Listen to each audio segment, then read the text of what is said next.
Hello नमस्कार दोस्तों, मैं अनुज वर्मा आप सभी लोगों का स्टडी 81 पर स्वागत करता हूं। आज हम दूसरा प्रैक्टिस सेट करेंगे पर्यावरण अध्ययन का, जो टेट एग्ज़ाम में पूछे जाते हैं। UP TET, C TET, S TET के एग्ज़ाम में आप लोगों से पूछे जाते हैं, तो उसका प्रैक्टिस सेट आज हम करेंगे। तो हमारा क्वेश्चन है, निम्नलिखित में कौन सा वृक्ष जैविक कीटनाशक का उत्पादक है? निम्नलिखित में से कौन सा वृक्ष जैविक कीटनाशक उत्पादक है? तो हमारा कौन सा हो जाएगा? नीम। कौन सा है? नीम है। फिर अगला है, भूपरिस्थितिकीय तंत्र में ऊर्जा का महत्वपूर्ण स्रोत है।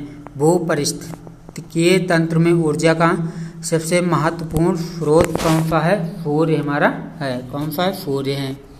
फिर निम्नलिखित में से कौन सी प्राकृतिक वनस्पति मरुस्थलीय प्रदेशों में पाई जाती है? तो कौन सी प्राकृतिक वनस्पति मरुस्थलीय प्रदेशों में पाई जाती है? तो कैक्टस क्या होगा? कैक्टस होगा, जिसको नागफनी भी कहते हैं। टाइटन किस ग्रह का प्राकृतिक उपग्रह है? टाइटन किस ग्रह का प्राकृतिक उपग्रह है? तो शनि ग्रह का प्राकृतिक उपग्रह है। फिर अगला देखते हैं 125 नंबर क्वेश्चन।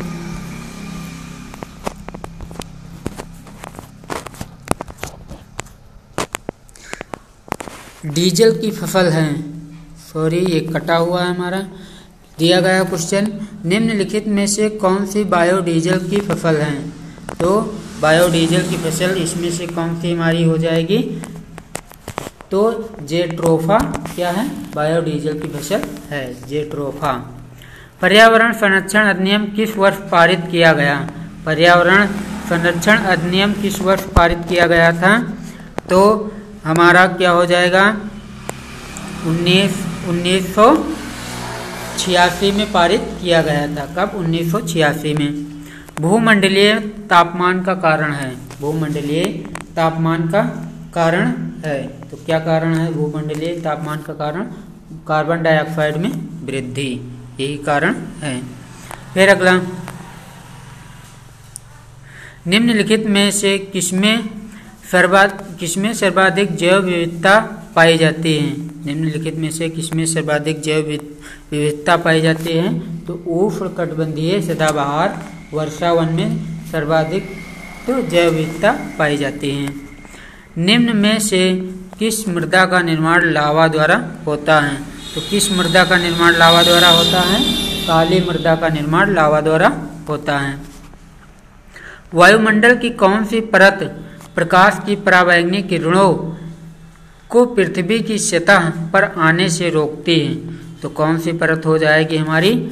समताप मंडल हो जाएगा। जो प्रकाश की परावैंगनी किरणें हैं उनको पृथ्वी की सतह पर आने से रोकती हैं, समताप मंडल। गंगा एक्शन प्लान को लाने का उद्देश्य निम्नलिखित में से किस सुधार हेतु है? तो गंगा एक्शन प्लान को लाने का उद्देश्य निम्नलिखित में से किस सुधार के लिए है? जल की गुणवत्ता। किसके लिए? जल की गुणवत्ता के लिए। फिर अगला है, मध्य प्रदेश में कौन सा शहर झीलों का शहर कहलाता है? मध्य प्रदेश में कौन सा शहर झीलों का शहर कहलाता है? तो हमारा भोपाल क्या हो जाएगा? झीलों का शहर कहलाता है। फिर अगला देखते हैं 133 नंबर। शिक्षक की सबसे बहुमूल्य निधि है। शिक्षक की सबसे बहुमूल्य निधि है उसकी छात्रों का विश्वास दिलाना। क्या निधि है बहुमूल्य निधि? छात्रों का विश्वास दिलाना। परिकल्पना को बार बार परीक्षण करने से गलत नहीं पाया जाता है, तो वह है एक क्या? वह एक क्या है? तो सिद्धांत है। क्या है? सिद्धांत है। निम्नलिखित में से सबसे उपयुक्त शिक्षण विधि है। निम्नलिखित में से सबसे उपयुक्त शिक्षण विधि कौन सी है? तो हमारी विचार गोष्ठों एवं कार्य योजना शिक्षण विधि सबसे उपयुक्त है। फिर अगला है, निम्नलिखित में से कौन सी ग्रीन हाउस गैस नहीं है? तो कौन सी ग्रीन हाउस गैस नहीं है? हीलियम ग्रीन हाउस गैस नहीं है। ध्वनि प्रदूषण का मापन किस इकाई द्वारा किया जाता है? तो ध्वनि प्रदूषण का मापन डेसिबल इकाई द्वारा किया जाता है। फिर अगला है, निम्न में से किस स्थलाकृति का निर्माण हिमानी द्वारा हुआ है?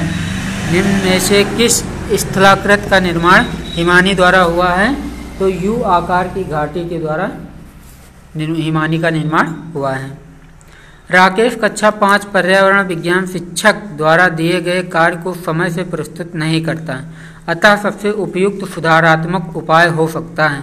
तो सबसे उपयुक्त सुधारात्मक उपाय कौन सा हो सकता है? उसकी अनियमितताओं के कारणों को जानकर उसे सही मार्गदर्शन देना है। ये हमारा सी इज राइट आंसर हो जाएगा। फिर अगला देखते हैं, ग्रीन मफलर संबंधित है। ग्रीन मफलर संबंधित है, किससे संबंधित है? ध्वनि प्रदूषण से संबंधित है। निम्न में से कौन सा सागर यूरोप को अफ्रीका से अलग करता है? कौन सा सागर यूरोप को अफ्रीका से अलग करता है? तो काला सागर यूरोप को अफ्रीका से अलग करता है। फिर अंतर्राष्ट्रीय ओजोन दिवस मनाया जाता है। तो अंतर्राष्ट्रीय ओजोन दिवस 16 सितंबर को मनाया जाता है। कब? 16 सितंबर को। किस खाद्य श्रृंखला में शाकाहारी होते हैं? किसी खाद्य श्रृंखला में शाकाहारी होते हैं। तो किस श्रृंखला में होते हैं? प्राथमिक उपभोक्ता में शाकाहारी होते हैं। पारिस्थितिकी तंत्र के तत्वों के चक्रण को क्या कहते हैं? पारिस्थितिकी तंत्र के तत्वों के चक्रण को क्या कहते हैं? तो जैव भू रासायनिक चक्र कहते हैं। जैव भू रासायनिक चक्र कहते हैं। फिर निम्नलिखित ईंधनों में से कौन सा न्यूनतम पर्यावरणीय प्रदूषण उत्पन्न करता है? न्यूनतम पर्यावरणीय प्रदूषण उत्पन्न करता है। तो हाइड्रोजन। क्या हो जाएगा? हाइड्रोजन। फिर संकटग्रस्त जंतु दैत्याकार पांडा पाया जाता है। तो किस देश में पाया जाता है हमारा? तो चीन में पाया जाता है। निम्नलिखित में से किस गैस के कारण भोपाल गैस त्रासदी हुई? तो मिथाइल आइसोसाइनेट के कारण भोपाल गैस में त्रासदी हुई। तो डी इज राइट आंसर। फिर अगला देखते हैं 149 नंबर क्वेश्चन,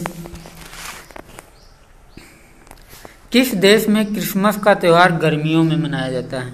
तो किस देश में क्रिसमस का त्यौहार गर्मियों में मनाया जाता है? ऑस्ट्रेलिया में गर्मियों में मनाया जाता है। गिर वन्य जीव अभयारण्य निम्न में से किस वन्य जीव का संरक्षण करता है? तो किस वन्य जीव का संरक्षण करता है? शेर का संरक्षण करता है। किसका? शेर का। तो डी इज राइट आंसर।